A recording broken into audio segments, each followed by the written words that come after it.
أشهد أن لا إله إلا الله وحده لا شريك له تعظيما لشأنه وأشهد أن محمدا عبده ورسوله الداعي إلى رضوانه يا أيها الذين آمنوا اتقوا الله حق تقاته ولا تموتن إلا وأنتم مسلمون يا أيها الذين آمنوا اتقوا الله وقولوا قولا سديدا يصلح لكم أعمالكم ويغفر لكم ذنوبكم ومن يطع الله ورسوله فقد فاز فوزا عظيما. Ikhwani wa akhwati fi din, hafizakumullah, kaum muslimin, kaum muslimat, para pendengar Radio Rabbani 91,1 FM dimanapun berada.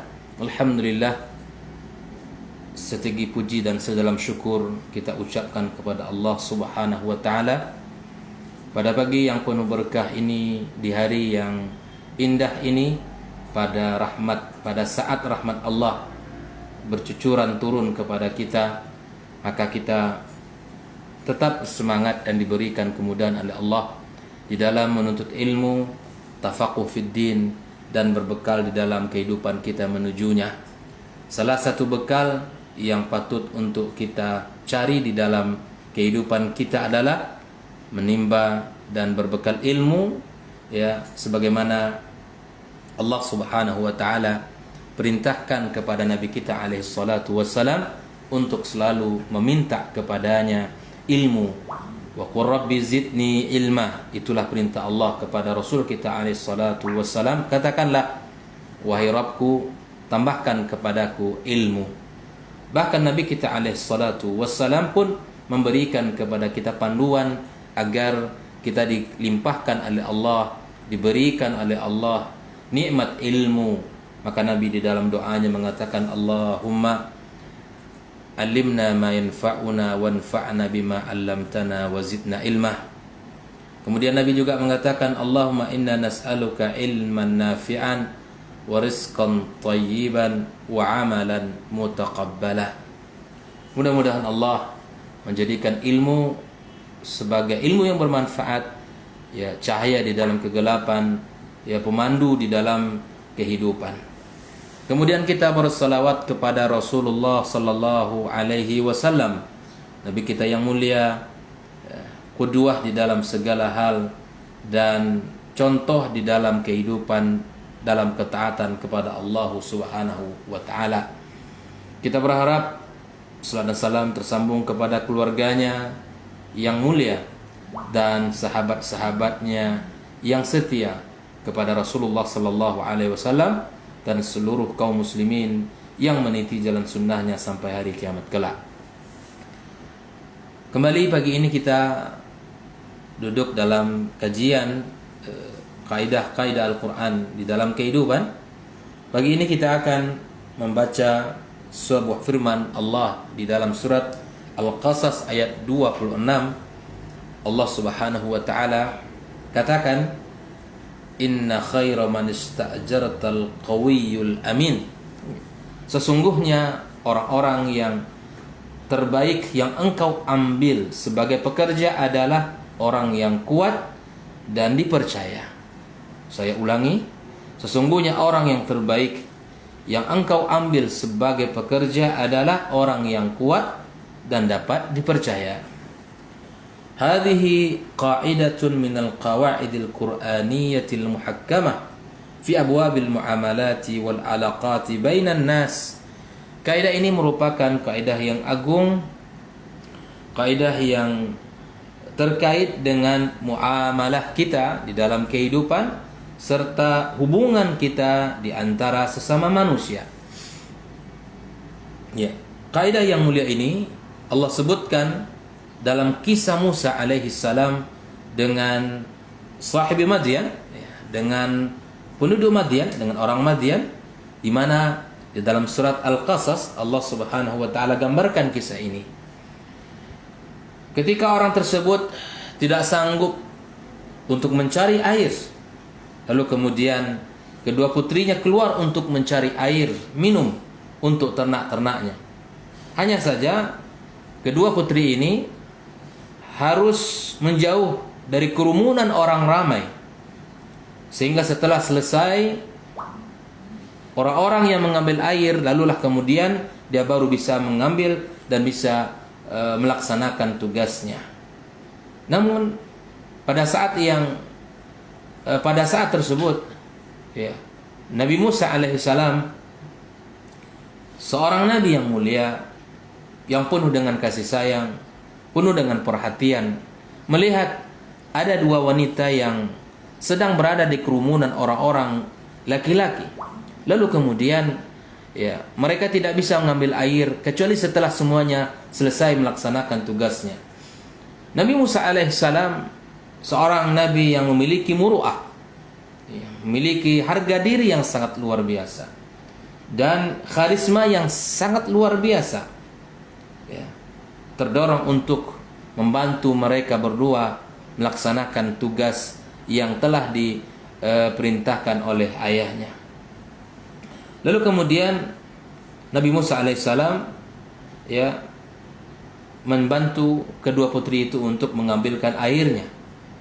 Dan ternyata apa yang dilakukan oleh Nabi Musa alaihissalam membuat kedua putri tersebut kagum, ya, dengan tindakan Musa alaihissalam.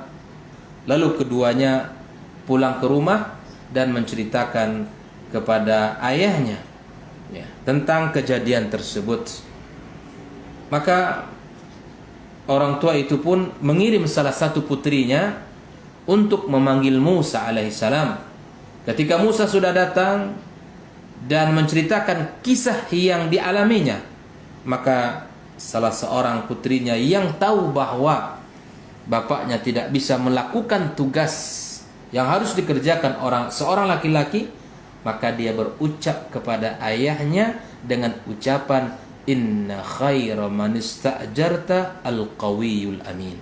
Inilah latar kisah di mana ayat ini Allah turunkan, Allah kisahkan kepada kita. Ketika terjadi apa yang sudah diceritakan oleh Allah di dalam Al-Quranul Karim, di mana dua putri tadi merasa kagum dan melihat kagum dan bangga kepada laki-laki yang menolong ini. Lalu kemudian pada laki-laki itu dia lihat ada sifat-sifat mulia, ada amanah dan kekuatan fisik yang ada padanya. Lalu kemudian salah seorang dari putrinya itu berkata kepada ayahnya untuk menjadikan dia pekerja padanya. Para ulama tafsir mengatakan di dalam perjalanan dia menuju rumah Nabi sahib Madyan, maka kemudian Nabi Musa alaihissalam berada di belakang dua putri atau di belakang putri tersebut. Lalu kemudian Nabi Musa alaihissalam merasa tidak pantas jika ada seorang perempuan berjalan di depannya memandu, kemudian ada seorang laki-laki yang berada berjalan di belakangnya. Lalu kemudian Nabi Musa mengatakan, tidak begini, kita ganti. Saya yang di depan, kamu yang di belakang. Anak putri tersebut diminta untuk ke belakang. Namun kemudian dia mengatakan, kamu tidak tahu jalan rumah saya. Maka Musa alaihissalam mengatakan, engkau lemparkan satu tanda ke arah kanan jika seandainya harus menuju ke arah kanan. Namun ketika arah jalannya menuju kiri, maka lemparkanlah sesuatu ke arah kiri, dan itu menunjukkan saya harus belok kiri. Begitulah iffah seorang nabi, kesucian yang ada pada dirinya, muru'ah, kemudian karisma, ketakwaan, takut kepada Allah Subhanahu wa taala. Alangkah pentingnya hari ini kaum muslimin untuk membentuk kesucian, menanamkan ketakwaan pada diri anak-anak kita agar dia menjadi orang yang takut kepada Allah Subhanahu wa taala. Ikhwani wa akhwati fillah, hafizakumullah. Lalu setibanya Musa di rumah, ya, maka kemudian terjadilah dialog antara Nabi Musa alaihissalam dengan ayah putri tersebut. Lalu kemudian Allah kisahkan ayat yang menjadi kaidah kita pagi ini, inna khaira man ista'jartal qawiyul amin. Nah, ucapannya sesungguhnya orang yang paling baik yang engkau jadikan sebagai pekerja ayah adalah orang yang kuat dan dipercaya. Inilah yang menjadi alasan untuk permintaannya diajukan. Inilah yang menjadi alasan permintaannya diajukan. Pertama adalah kekuatan, al-quwwah, yang diperlukan untuk bekerja. Yang kedua, al-amanah, fi adai alal wajhil matlub, amanah yang diperlukan untuk melaksanakan tugas sesuai yang diminta. Ini dua kaidah yang penting. Ketika kita di dalam bermuamalah, memiliki hubungan dengan orang, ketika kita ingin memperkerjakan orang di sebuah lembaga kita, atau di tempat kita, di perusahaan kita, atau di toko kita, ataupun dalam skala kecil, ya, maka mesti ada dua sifat ini. Yang pertama adalah kekuatan, yang dengan kekuatan itu bisa melaksanakan tugasnya. Yang kedua ada amanah, yang dengan amanah itu dia akan laksanakan sesuai yang diminta kepadanya. Nah, ikhwani wa akhwati fillah hafizakumullah. Ya. Wa hadha tansisu ala hadain alwasfaini. Ya. Penyebutan kedua sifat ini merupakan, ya, min wufuri aqli hadhil mar'ati allati ra'at iktimal hataini sifataini fi Musa. Penyebutan kedua sifat ini merupakan tanda kecerdasan akal wanita itu. Dia melihat kesempurnaan kedua sifat pada dirinya, pada diri Musa alaihissalam. Dan kedua sifat itu merupakan, ya, kebutuhan yang disepakati, sebuah sifat yang semua orang mau dan semua orang senang, dan semua orang, ya, pasti menginginkan orang-orang yang bekerja di dalam memiliki sifat tersebut. Bahkan di dalam seluruh syariat pun, bahkan umat pun menyetujui kedua sifat ini. Coba lihat kaum muslimin, kaum muslimat rahimakumullah. Ketika dua sifat itu ada pada diri Musa alaihissalam, maka kemudian dilihatlah oleh wanita itu, maka diajukan permintaan kepada ayahnya. Ikhwani wa akhwati fillah hafizakumullah, para ulama rahimallahu taala telah menjadikan ayat ini sebagai sumber kaidah bagi orang-orang yang akan, ya, menangani sebuah urusan. Bahwa orang yang paling berhak atasnya adalah orang-orang yang memiliki sifat tersebut. Semakin besar urusan dan tanggung jawab yang dibebankan kepadanya, maka keberadaan kedua sifat ini dalam diri penanggung jawabnya semakin diperketat. Saya ulangi, dari ayat inilah para ulama menjadikan sebuah kaidah yang menjadi sandaran bahwa pada setiap pekerjaan dan urusan yang besar, maka kedua sifat ini harus menjadi perhatian besar dalam pekerjaannya. Kedua sifat ini harus dimiliki oleh orang yang diberikan amanah. Oleh itu kaum muslimin, kaum muslimat, orang yang mencoba untuk merenungi Al-Quranul Karim, pasti dia mendapatkan adanya korelasi yang jelas dan tegas antara kedua sifat ini. Kekuatan dan amanah di beberapa ayat di dalam Al-Quran Al-Karim Allah sandingkan. Mari kita lihat ayat yang pertama adalah ma wasafallahu bihi muballighil wahyi war risalat lil anbiya'i war rusul alaihimus salatu wassalam. Allah Subhanahu wa taala memberikan sifat al-amin, al-quwwah ini kepada yang penyampai wahyu dan risalah kepada para nabi dan rasul, yaitu malaikat Jibril alaihi salam. Allah gambarkan bagaimana sifat malaikat yang menyampaikan wahyu ini.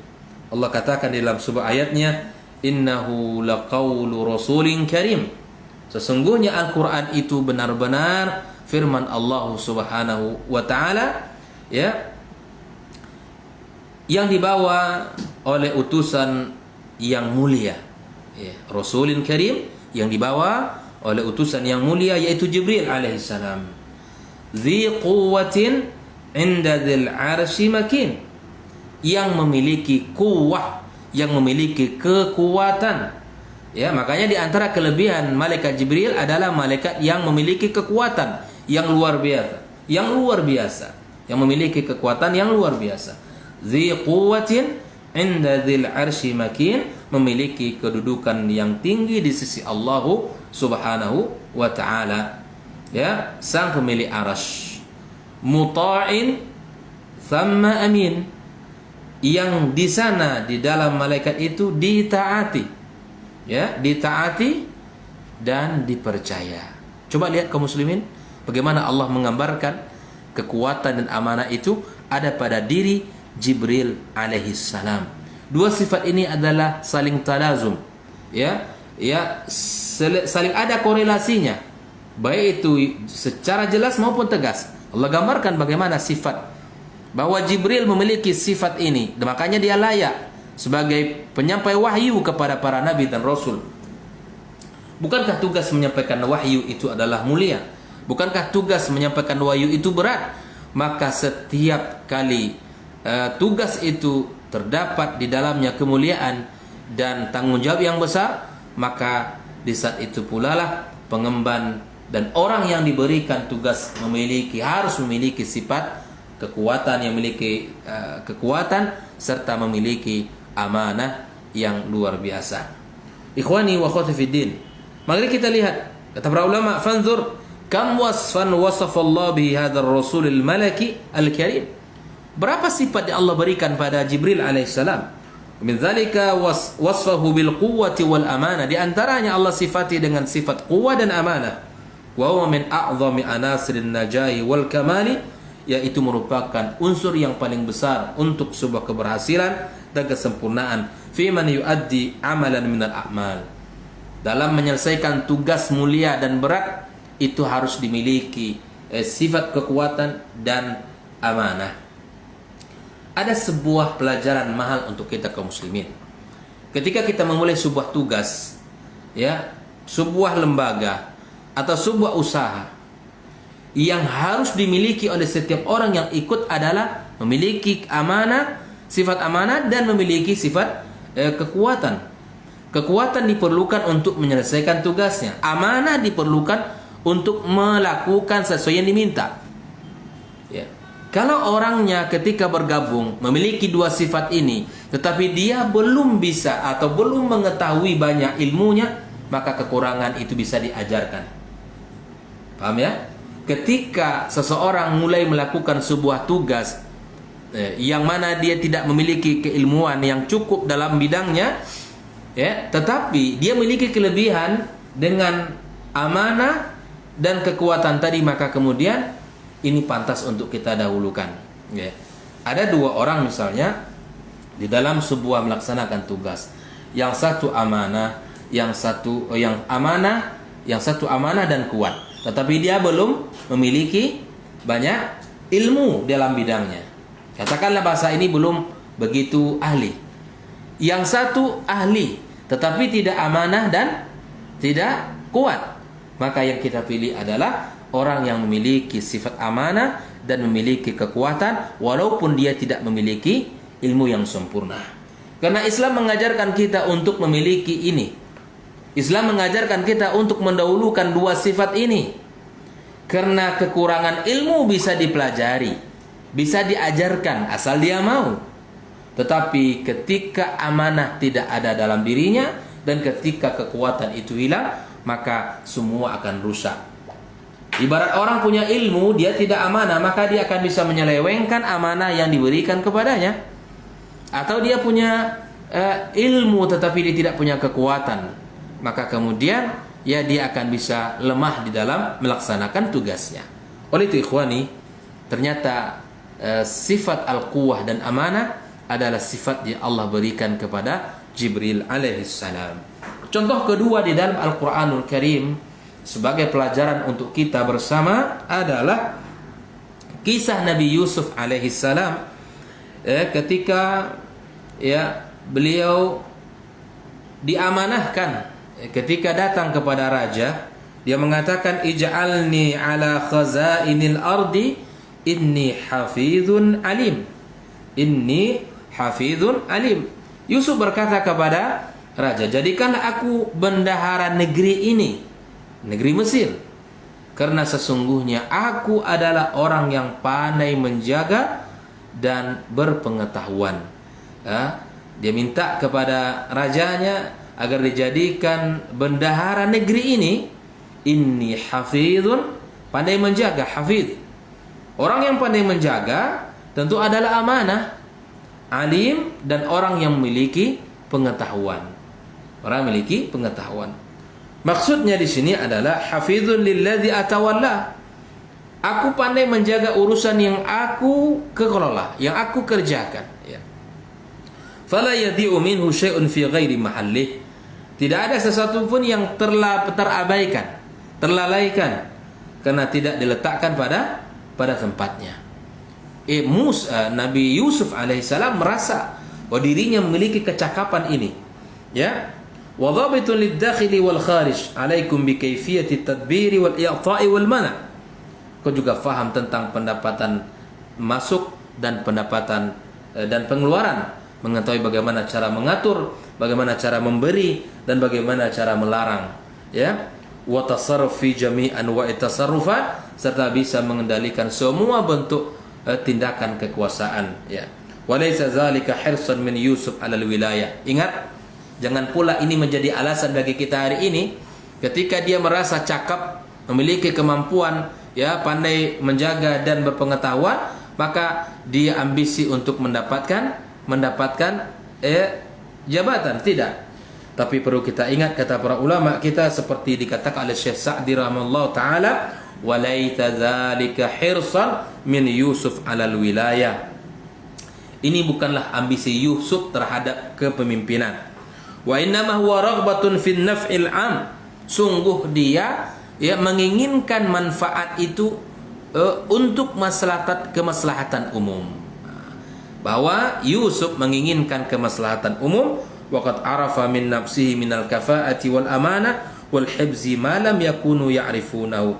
Sungguh Yusuf, dia kenal dengan dirinya, dia tahu dengan kemampuannya, dia tahu dengan sifat amanah dan pandai menjaga yang mana mereka tidak tahu dengan apa yang dimiliki olehnya. Ini dibolehkan bagi kita. Ketika kita memiliki kecakapan, kemampuan, skill dalam sebuah bidang yang mana mereka belum tahu, maka boleh bagi kita untuk memberitahu mereka. Ya, boleh bagi kita untuk memberitahu mereka. Ketika kita memiliki kemampuan, memiliki skill, memiliki kafa'ah, ya, tidak ada orang yang tahu bahwa kalau kita ini mampu dalam bidang kita ini, maka boleh bagi kita untuk menyampaikan kepada orang tersebut. Jika seandainya dia terima, maka alhamdulillah, yang kita inginkan adalah manfaat itu tersebar untuk masyarakat umum. Namun jika seandainya tidak dikabulkan, maka tidak ada masalah. Maka di sinilah Yusuf alaihissalam bukanlah menginginkan untuk, ya, ambisi untuk dirinya mendapatkan wilayah, kepemimpinan, jabatan, tapi dia ingin kemaslahatan umum. Ikhwani wa akhwati fi din habibakumullah. Wa la yakhfa anna idarat amwal al-majmu'ati min al-aitam tahtaj ila hatain sifatain. Hari ini, ya, kita butuhkan dua sifat ini untuk mengatur segala urusan harta anak yatim agar tidak tersalahgunakan kaum muslimin. Maka dibutuhkan orang-orang yang memegang urusan anak yatim, maka dibutuhkan untuk memiliki dua sifat yang mulia ini, yaitu al-qawiyyu wal aminu. Ya, fa kaifa bi idarati amwalin tata'allaq bi jamaah? Bagaimana kalau urusannya urusan besar, mengurus urusan negara, mengurus urusan orang banyak, maka tentu dibutuhkan dua sifat yang mulia ini. Sebagaimana di depan kita sudah katakan, semakin berat tugas dan amanah yang diberikan, maka semakin ketat kita menyeleksi dua sifat ini harus dan mesti ada pada diri orang yang ditugaskan, ya. Walihada abraza Yusuf alaihi salatu wassalam hataini sifataini wa madha nafsahu bihima la lidhatil madhi bal li'anna al-wad' al-iqtisadi fi Misr anzad yaqtadi mubadarati fi dhabti idarati amwaliha. Ikhwani, ini poin yang kedua. Kalau yang pertama tadi Yusuf alaihissalam bukan ambisi untuk mendapatkan jabatan, ya, tetapi menginginkan manfaat itu tersebar kepada masyarakat banyak. Nah, di sini Nabi Yusuf alaihissalam dia memunculkan dua sifat ini pada dirinya, memberitahu, ya, bukan untuk ingin dipuji, bukan untuk mendapatkan pujian, bukan sekedar hanya untuk mendapatkan pengakuan, tetapi memang kondisi Mesir ketika itu kondisi ekonomi yang terpuruk, ya, kondisi yang sangat jatuh, ya, yang tidak kondusif, maka kemudian diperlukan untuk mengatur, diperlukan keseriusan, diperlukan orang-orang yang memiliki kafaah untuk mengatur keuangan tersebut. Dan ini dibolehkan, ya, ketika melihat kondisi ini rusak dan kita memiliki kemampuan, maka kita boleh untuk menawarkan diri dengan tujuan bukan untuk mendapatkan pujian, tetapi untuk memberikan manfaat untuk masyarakat umum. Wa khususan waqad kanat muqbilah bihasbi ar-ru'ya ala sinin ijafin tahtaju ila hikmatin wa ta'aqul fi sarf. Apalagi sudah menjalani melewati masa panjang, ya, pancaklik, kemudian kekeringan, maka tentu ini dibutuhkan pandangan-pandangan visi-visi besar yang harus menyelesaikan masalah ini. Inilah kisah yang kedua kaum muslimin. Wa kisah pertama tadi adalah kisah Nabi kita alaihi salatu wassalam, kisah malaikat Jibril yang menyampaikan wahyu, di mana Allah memiliki berikan kepadanya dua sifat tadi, al-qawiyyu wal amin. Ya, kemudian kisah pada Nabi Yusuf alaihissalam yang memiliki talazuman, ada kolerasi karena tugas yang begitu berat untuk mengurus keuangan negara, maka Yusuf menyebutkan kelebihannya, inni hafizun alim, pandai menjaga. Karena di saat-saat seperti itu kalau ada orang yang ditugaskan tidak pandai menjaga, akan lebih hancur negeri itu. Akan lebih hancur. Maka sangat dibutuhkan para pemimpin-pemimpin negeri, para orang-orang yang memiliki amanah, tugas, tanggung jawab untuk urusan negara, untuk urusan umat, maka harus memiliki sifat hafiz, ya, memiliki sifat pandai menjaga dan memiliki pengetahuan untuk pekerjaannya tersebut. Kaum muslimin, kaum muslimat, saudara-saudari dimanapun antum berada, kisah yang ketiga, ya, adalah kisah Nabi Sulaiman alaihissalam ketika dia menawarkan kepada orang-orang di sekelilingnya untuk membawa istana Bilqis, ratu kerajaan Saba. Ratu kerajaan Saba. Maka kemudian dia mengatakan, qala ya ayyuhal mala'u. Ya, Sulaiman berkata, wahai para pembesar. Al-mala' ini pembesar. Ini siapakah di antara kamu, ayyukum ya'tini bi'arsyiha qabla an ta'ayyatuni muslimin. Siapa di antara kalian wahai para pembesar, ya, yang mampu, yang sanggup membawa singgasananya kepadaku sebelum mereka datang kepadaku menyerahkan dirinya. Maka qala ifritun minal jinni, ifrit dari golongan jin berkata, ana atika bihi, saya akan bisa mendatangkannya qabla an taquma min maqamika, sebelum engkau berdiri dari dudukmu, ya.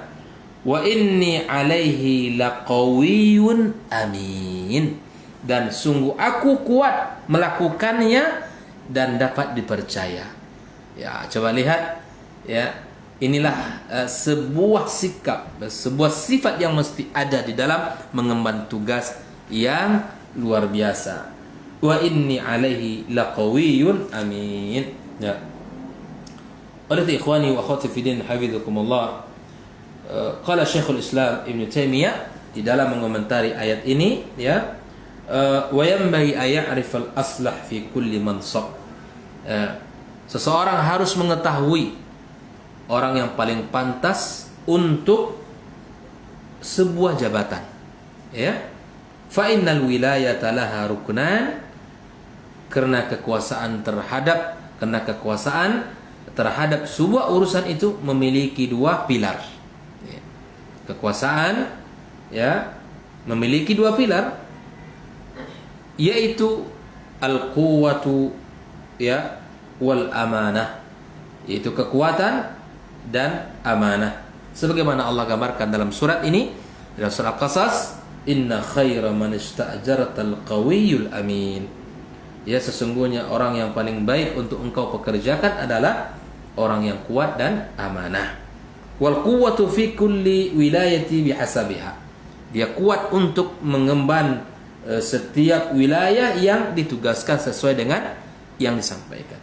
Fal quwwa fi imaratil harb tarji ila syaja'atil qalbi wa ila al-khibrah bil hurubi wal mukhada'ati fiha.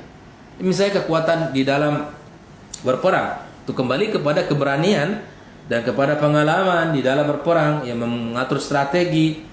Fa innal harba khid'ah, sesungguhnya peperangan itu adalah khid'ah, ada semacam tipu daya di sana, karena strategi-strategi kita tidak perlu kita sampaikan ke orang, ya, itu perlu kecerdasan, perlu kekuatan, karena ketika strategi kita terbaca oleh orang, maka ini akan menjadikan kita kalah. Ketika strategi kita semakin tidak terbaca oleh orang, maka semakin besar peluang kita untuk menang. Wa ilal qudrah ala anwa'il qital. Kemudian kemampuan untuk memiliki seni peperangan seperti rami, melemparkan anak panah, wa ta'ni, kita mampu untuk memegang pedang, wa darb wa rukub, ya, kita mampu menunggangi kendaraan kita dan memberikan pukulan kepada musuh kita dan seterusnya. Wal quwwa fil hukmi bainan nas, kekuatan di dalam menetapkan hukum di dalam kehidupan manusia, tarji' ilal ilmi, dan itu semua adalah kembali kepada ilmu, bil adli, ya, yang adil, alladzi dalla alaihi alkitab was sunnah, sesuai dengan apa yang dipandu oleh Al-Qur'an dan Sunnah. Wa ila qudrah ala tanfizil ahkam, di banyak sekali al-quwah yang harus dimiliki oleh seorang hakim, ya, di dalam strategi untuk membuat program-program, strategi untuk melakukan peningkatan dan kesejahteraan rakyat, strategi untuk melaksanakan aturan-aturan yang ada, ya, strategi-strategi di dalam membuat keputusan yang sesuai dengan panduan dan seterusnya, dan semua itu adalah terangkum dengan al-quwah dalam sifat kekuatan, dalam kekuatan fisiknya, kuwah syakhsiyahnya harus ada, ya, kuwah syakhsiyahnya harus muncul. Seorang pemimpin harus memiliki kuwah syakhsiyah, berpengaruh, memiliki kekuatan pada dirinya, ya, kuwah ilmiah, ya, kekuatan ilmu juga harus dimiliki oleh seorang pemimpin, ya, dan kekuatan-kekuatan yang lain, sehingga tugasnya itu terselesaikan dengan baik. Wal amanah, begitupun dengan amanah. Amanah ini apa sumbernya? Tarji' ila khasyatillah, ya. Amanah kembali sumbernya adalah takut kepada Allah. Orang bisa amanah dalam menjalankan tugasnya kalau dia memiliki rasa takut kepada Allah. Wa ala yashri bi ayatihi thamanan qalila, ya, tidak menjual ayat-ayat Allah atau membeli dengan ayat-ayat Allah dengan harga yang murah, ya. Wa tarki khasyatin nas, dan tidak takut kepada manusia. Maka ketika kita takut kepada Allah dan tidak takut kepada manusia, dan kita tidak menjual ayat-ayat Allah dengan harga yang murah, maka kita akan bisa menjadi orang yang amanah, ya. Ketika kita diberikan sebuah amanah jabatan, kita dalam menjalankan tugas itu harus takut kepada Allah agar kita menjalankan tugas itu selamat. Tidak ada satu keputusan yang kita ambil kecuali akan ada tanggung jawab di hadapan Allah, ya. Dan tidak ada sebuah, ya, kegiatan pun yang kita lakukan kecuali itu berkonsekuensi, punya konsekuensi, punya tanggung jawab, punya mas'uliyah yang besar di hadapan Allah nantinya. Jadi ketika seorang menjalankan tugas, maka hendaklah takut kepada Allah Subhanahu wa taala. Dan yang kedua, jangan takut kepada manusia, ya, jangan takut kepada manusia. Ketika kebenaran yang kita tegakkan, apapun kata manusia. Ketika syariat yang kita perjuangkan, biarkan kata manusia. Ketika agama Allah ini menjadi tujuan kita yang berlandaskan kepada Al-Quran dan Sunnah, maka ini menjadi pegangan kita. Di apapun kata orang di luar sana, ketika kita menjalankannya, maka ini tidak perlu kita ambil tugas dan ambil perhatian sehingga kita ini berhenti. Tidak. Dan yang ketiga, janganlah kita menjual ayat-ayat Allah Subhanahu wa taala dengan harga yang murah karena kepentingan duniawi, karena kepentingan pribadi, karena kepentingan sesaat. Maka jangan sampai agama Allah yang dikorbankan karena untuk mendapatkan kemaslahatan dunia. Allah telah gambarkan di dalam surat Al-Maidah ayat 44, "Fala takhshawun nasa." Jangan kalian takut kepada Allah. "Wakhshawni," dan takutlah kepadaku, kata Allah. "Wala tashtaru bi ayati thamanan qalila." Yang kalian jual ayat-ayatku dengan harga yang murah. "Wa man lam yahkum bima anzalallah fa ulaika humul kafirun." Dan barang siapa yang belum bertahkim dengan apa yang Allah turunkan, maka mereka adalah termasuk orang-orang yang kafir. Ikhwani, diperlukan kekuatan dan amanah di dalam kehidupan orang-orang yang diberikan tugas dan tanggung jawab dalam mengurusi umat ini. Oleh itu ikhwani, ya, ketika Umar bin Abdul Aziz rahimahullah ta'ala, ketika Umar bin Khattab radhiyallahu ta'ala anhu, ya, berkata di dalam ungkapannya, "Allahumma ashku ilaika jildil fajir wa ajzil thiqah." Ya, ini Umar berlindung kepada Allah Subhanahu wa taala, ya, memohon kepada Allah Subhanahu wa taala dari orang-orang yang fajir dan lemahnya kepercayaan padanya. Fal wajib fi kulli wilayatin atau fi kulli wilayatil aslah bihasbiha. Yang wajib, yang pantas adalah setiap wilayah diberikan kepada orang yang patut dan pantas. Oleh ikhwani wa akhwati fillah hafizakumullah, Nabi alaihi salatu wassalam di dalam memberikan tugas-tugasnya, maka dia memperhatikan dua hal ini. Walidzalika kana Nabi sallallahu alaihi wasallam yasta'milu ar-rajula li maslahatin ma annahu qad kana yakunu ma'al amiri man huwa afdal minhu fil ilmi wal iman. Dalam kisah peperangan, dalam kisah yang ditunjuk Nabi sebagai amir dalam sebuah safar, dalam sebuah perjalanan, dalam sebuah misi peperangan, maka Nabi sallallahu alaihi wasallam menunjuk orang yang paling pantas, ya, kemudian yang paling afdal, walaupun bersamanya ada orang-orang yang lebih pantas dari orang yang ditunjuk Nabi, ya, baik dari sisi ilmu maupun dari sisi iman. Oleh itu, yang paling pantas sebagai kesimpulan dari pembahasan ini adalah ma'rifatul aslah, yang paling pantas, yang paling cocok. Wadzalika innama yatimu bi ma'rifati maqsudil wilayah. Kita menunjuknya karena dia faham dengan tujuan kepemimpinan, wa ma'rifati tariqil maqsud, ya, dan mengetahui jalannya.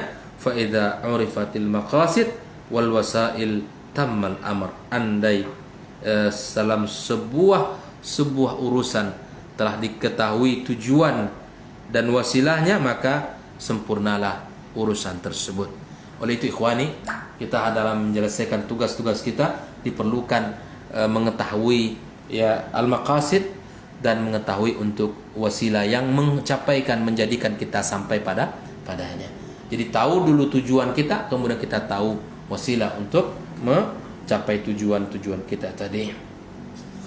Ikhwani wa akhwati fiddin hafizakumullah, barang siapa yang ingin meluaskan pembahasan ini, yang ingin mendalami pembahasan ini, maka kembalilah kepada kitab-kitab seperti yang ditulis oleh Syekhul Islam Ibnu Taimiyah, seperti dalam kitabnya As-Siyasah Syar'iyyah fi Islahir Ra'i wal Ra'iyah, ya, untuk kita bisa mengetahui bagaimana di dalam mengolah dan mengurusi negara, dalam mengurusi sebuah tugas dan pemerintahan kita, agar kita tidak salah di dalam mengurusinya. Allah marzuqna fahma kitabika wal amal bihi waj'alna mimman yaqumu bihaqqi ma wallahu Allahu alaihi. Ya, semoga Allah Subhanahu wa taala berikan kepada kita pemahaman dari kitabullah, ya, dan kekuatan untuk mengamalkannya, serta Allah jadikan kita orang-orang yang mampu untuk menunaikan hak-hak para pemimpin yang telah Allah jadikan untuk kita. Semoga Allah berikan kemudahan dalam segala urusan kita. Wallahu ta'ala alam bissawab. Sesungguhnya orang yang paling baik yang engkau pekerjakan adalah orang yang paling kuat dan paling amanah. Barakallahu fikum. Saya kembalikan ke Ustaz Rai. Baik, para pendukung jazakumullah khairan Ustaz untuk materi kita di kesempatan hari ini. Mudah-mudahan apa yang sudah kita bahas mengenai kaidah Al-Quran dalam kehidupan di poin ke-17 bisa bermanfaat untuk antum dan antum semuanya, khususnya yang menyimak kita di kesempatan pagi hari ini. Sebelum kita tutup, Ustaz, ada beberapa pertanyaan Ustaz, kita coba jawab. Untuk yang pertama di 0812 73 335531. Assalamualaikum warahmatullahi wabarakatuh Ustaz. Waalaikumsalam warahmatullahi. Ustaz, berkaitan dengan seorang pendidik atau guru, apakah kita dianjurkan untuk berbuat baik atau berbakti kepada guru di bidang pelajaran agama saja, atau dibolehkan juga di bidang pelajaran dunia seperti matematika, guru bahasa Inggris dan semacamnya Ustaz? Jazakallahu khairan. Berbuat baik kepada guru, apakah kepada guru agama saja atau kepada guru di bidang pendidikan umum juga? Bismillahirrahmanirrahim. Alhamdulillah wassalatu wassalamu ala Rasulillah wa ala alihi wa sahbihi wa mawala amma ba'd. Akhi fillah, Nabi alaihi salatu wassalam mengatakan innama bu'itsu mu'alliman. Aku hanya diutus Allah untuk menjadi guru. Jadi guru itu adalah profesi yang mulia. Dan menjadi guru adalah jalan kemuliaan bagi setiap orang yang meniti jalannya. Bahkan Nabi SAW dalam sebuah peristiwa melihat ketika keluar dari rumahnya menuju Masjid Nabawi, dia melihat dua kelompok manusia. Yang satu sedang duduk dengan berzikir dan bertahmid kepada Allah Subhanahu wa taala, masing-masing sibuk di dalam ibadah kepada Allah. Satu kelompok lain atau satu kelompok lagi dalam keadaan di mana mereka ada yang mengajarkan, ada orang yang diajarkan. Maka Nabi SAW memilih kelompok yang kedua ini. Di mana kelompok pertama itu baik, di mana mereka beribadah kepada Allah, berzikir, bertahmid, bertasbih kepada Allah. Ini baik, mulia. Dan ada kelompok yang satu lagi di mana orang-orangnya adalah ada terjadi proses pembelajaran, yang satu mengajarkan, yang satu diajarkan. Maka Nabi SAW seraya memilih bergabung kepada kelompok yang kedua, sehingga Nabi mengatakan innama bu'itsu mu'alliman. Aku ini diutus Allah untuk menjadi guru. Nah, kalimat guru ini yang dikatakan Nabi itu kalimat mulia. Hari ini kalimat menjadi guru terkadang kalimat yang pelepas tanya saja, seakan-akan tidak ada harga dan nilainya. Ini hilangnya kemuliaan pada kalimat guru seiring dengan hilangnya penghargaan kita kepada mereka. Hilangnya kemuliaan yang ada pada diri seorang guru seiring sejalan dengan hilangnya perhatian kita terhadap mereka. Nah, sesungguhnya guru-guru itu adalah orang-orang yang menyampaikan kebaikan. Baik itu guru-guru yang mengampu bidang-bidang agama, bil khusus, ya misalnya mereka guru Al-Quran, guru hadis, dan guru fikih dan lain sebagainya. Ya, mereka adalah guru. Dan begitu pun guru-guru yang hari ini kalau ada orang yang memisahkan, ada ilmu umum, ilmu agama, ada ilmu umum. Pada hakikatnya ilmu itu adalah satu dari Allah Subhanahu wa taala sumbernya. Baik itu bidangnya kimia, fisika, matematika ataupun yang lain namanya, maka berhak bagi kita untuk memuliakan mereka. Yang namanya guru, apapun bidangnya entah khususnya, maka kita sebagai orang tua wajib memuliakannya. Kita sebagai pengelola lembaga pendidikan wajib untuk memberikan penghargaan kepadanya. Karena sesungguhnya ilmu sumbernya satu, yaitu Allah Subhanahu wa taala. Lalu kemudian hari ini ilmu dipisah-pisah. Ada yang basic umum, katakan seperti ilmu tadi, ada yang mengatakan ilmu agama seperti ya Al-Qur'an, hadis dan lain sebagainya. Maka sesungguhnya ilmu semuanya sama, dan wajib setiap orang yang berinteraksi dengan guru harus memuliakan, harus memberikan penghormatan dan harus memberikan penghargaan kepadanya. Ya, walaupun ya Nabi alaihissalatu wassalam ya telah memberikan sebuah standar siapa yang terbaik di antara mereka semua para guru adalah orang yang mengajarkan Al-Qur'anul Karim. Khairukum man ta'allama al-Qur'ana wa 'allamahu. Namun kalau kita berbicara tentang konteks guru, ya, maka semua guru wajib untuk kita muliakan. Wajib untuk kita hormati dan wajib untuk kita sanjungi dengan menjaga hak-hak mereka dan menunaikan kewajiban kita sebagai orang tua kepadanya dengan menjaga kehormatannya, kemuliaannya, atau kita sebagai pengelola lembaga pendidikan kita harus memperhatikan dan memuliakan dan memudahkan segala urusan mereka. Wallahu ta'ala a'lam bissawab. Baik, jazakallah khairan Ustaz untuk jawaban dan juga nasihatnya, mudah-mudahan bisa dipahami oleh antum yang bertanya. Satu pertanyaan terakhir Ustaz untuk kesempatan ini. Bismillah, Assalamualaikum warahmatullahi wabarakatuh Ustaz. Waalaikumsalam warahmatullahi. Ustaz, saya pernah membaca dan mendengar kalimat seperti ini. Akhlak seorang anak itu merupakan cerminan dari ibunya. Ini apakah berarti derajat ibu lebih tinggi dari ayah atau tidak ada andil ayah dalam pendidikan seorang anak? Mohon penjelasannya Ustaz. Bismillah, wassalatu wassalamu ala Rasulillah wa ala alihi wa sahbihi wa mawala amma ba'd. Di dalam tulisan para ulama, mereka mengatakan bahwa salahul abna bisalahil aba.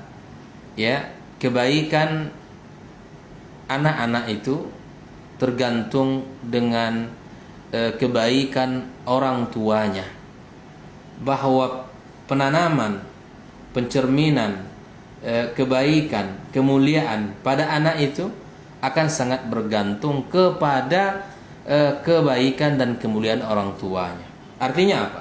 Ketika kesalehan itu kita inginkan pada anak kita, maka mestinya kedua orang tua harus berusaha untuk menjadi orang tua yang saleh. Ketika anak ini diinginkan jujur dalam ucapannya, maka orang tua pun harus berkata jujur. Ketika anak ini amanah di dalam tugas yang diberikan kepadanya, maka orang tua pun harus menjadi orang tua yang amanah di dalam tugasnya. Ketika anak ini kita menginginkan taat di dalam menjalankan syariatnya, maka kemudian orang tua harus terdepan di dalam mencontohkan ketaatan itu kepada anaknya. Ketika kita menginginkan akhlak mulia menjadi cerminan di dalam kehidupan anak, maka orang tua harus menjadi qudwah bagi mereka dalam bidang akhlak ini. Maka akhi fillah, sesungguhnya ya akhlak kemudian pendidikan itu adalah tanggung jawab kedua orang tua, bukan hanya pada bagian ibu atau ayahnya saja. Memang anak lebih banyak waktunya bersama ibu di rumah, karena tugas ibu adalah mendidik dan membina anak di rumah, dan ibu adalah benteng dalam kehidupan rumah tangganya. Adapun tugas ayah adalah mencari nafkah, walaupun itu bukan satu-satu tugasnya. Jangan disalahfahami. Terkadang hari ini untuk melepaskan tugas pendidikan, maka dia mengatakan saya adalah ayah yang tugas saya mencari nafkah. Ya, sedangkan kamu adalah ibu bagi anak-anak kita dan kamu punya tanggung jawab mendidik. Tidak. Mencari nafkah itu tugas mulia. Dan ini merupakan salah satu dari sekian banyak tugas ayah di dalam rumah tangga. Tapi tugas yang paling utama bukan hanya untuk memberikan kebutuhan fisik, kebutuhan pangan, sandang, ya, bukan hanya kebutuhan pakaian, tempat tinggal, tapi yang lebih utama adalah menjadi orang yang terdepan untuk memberikan kebutuhan ruhi, yaitu ilmu, pendidikan. Jadi ayah adalah penopang di dalam kehidupan sebagai sumber rezeki, tetapi dia juga sebagai pendidik di dalam rumah tangganya. Maka sekali lagi, bahwa kalau ada ungkapan bahwa penanaman akhlak itu tercermin dari bunda, bisa jadi memang karena ibundanya di rumah lebih banyak waktunya. Maka itulah Islam ketika seseorang ingin mencari istri, yang ditekankan adalah agamanya. Karena kalau agamanya sudah baik, akhi fillah, maka harta akan mudah didapatkan, ya. Kemudian keindahan akan hadir di rumah, kemudian ketenangan pun akan bisa dirasakan, ya. Tetapi ketika agama tidak ada pada istrinya, walaupun kaya, dia akan tetap tidak akan tenang. Walaupun dia cantik, dia tidak akan merasa aman. Karena agama yang tidak ada. Oleh itulah, kenapa harus agama? Karena dia akan menjadi sumber kebaikan bagi keluarga, menjadi sumber kebaikan bagi anak-anaknya. Karena dia akan memiliki waktu yang lama bersama anaknya dari jika dibandingkan dengan ayahnya. Maka bukan karena ibu lebih banyak waktu dengan anak adalah mulianya seorang bunda, bukan. Tetapi kemuliaan seorang wanita ketika dia ditanya oleh seorang sahabat Nabi, ya, bertanya kepada Rasulullah sallallahu alaihi wasallam, "Ya Rasulullah, man ahaqqun nasi bisuhbah?" Siapa orang yang paling berhak aku berikan pergaulanku, ketaatanku, kehormatanku, ketaatanku kepadanya? Maka dia mengatakan ummuka. Tsumma qala man? Qala ummuka. Tsumma qala man? Qala ummuka. Ibumu, ibumu, ibumu. Kemudian Nabi mengatakan qala abuka. Ya, ini menunjukkan derajat seorang wanita, perempuan di hadapan anak-anaknya, karena memiliki tugas yang sangat luar biasa. Ya, dikarenakan 3 hal. Apa dia? Yang pertama, karena dia seorang wanita yang sudah hamil, yang mengandung selama 9 bulan. Kemudian dia melahirkan, ya, dengan tugas yang berat pula, yang menjadi taruhan adalah nyawa. Setelah lahir tidak selesai pula tugasnya, dia menyusui selama 2 tahun pula. Tugas yang berat, ya, wahnan ala wahnin, digambarkan oleh Allah. Ya, tugas keletihan di atas keletihan, lemah di atas lemah. Ya, sudah hamil 9 bulan, kemudian melahirkan dengan taruhan nyawa. Ialah kemudian setelah lahir, maka tugas berikutnya menyusui selama 2 tahun. Pekerjaan-pekerjaan inilah di mana Allah muliakan seorang wanita untuk kita berikan bakti kita kepadanya. Namun kalau kita berbicara satu sisi dari kedudukan seorang laki-laki, maka kita akan dapatkan pula di bab ini wanita dimuliakan. Di bab ini wanita dimuliakan, tapi pada bab lain pun laki-laki dimuliakan oleh Allah Subhanahu wa taala dalam syariat ini. Jadi kalau kita berbicara dalam syariat, dia sempurna. Tidak ada satu yang ditinggikan dan yang lain direndahkan. Tapi masing-masing memiliki tanggung jawab dan tugas, dan memiliki porsi yang sesuai dengan apa yang telah ditetapkan oleh syariat Allah Subhanahu wa taala. Semoga, ya, dengan membicarakan, ya, kemuliaan seorang anak itu akan tergantung kepada kemuliaan orang tua. Benar. Ya, sejauh mana orang tuanya menanamkan, mencontohkan kemuliaan pada anaknya, maka anak akan mengikut apa yang telah dicontohkan oleh orang tua dalam kehidupannya. Semoga Allah berikan kepada kita, ya, kemudahan di dalam mendapatkan anak keturunan yang soleh dan soleh, dan semoga Allah kita bisa menjadikan diri kita contoh bagi anak-anak kita dalam kebaikan. Wallahu taala a'lam bishawab. Baik, jazakallahu khairan untuk jawaban dan juga nasihatnya. Mudah-mudahan yang bertanya bisa memahami. Untuk kesempatan hari ini kita cukupkan kajian bersama Ustaz, dan jazakumullah khairan untuk antum yang sudah bertanya di 081273335531. Data seperti 91,1 FM Radio Robani, Merajuk Ilmu dan Peradaban. Afwan untuk semua salah kata yang kita bicara. Kita tutup untuk kesempatan hari ini dengan doa kafaratul majelis. Subhanakallahumma wa bihamdika asyhadu an la ilaha illa anta astaghfiruka wa atubu ilaik. Assalamualaikum warahmatullahi wabarakatuh. Waalaikumsalam warahmatullahi wabarakatuh.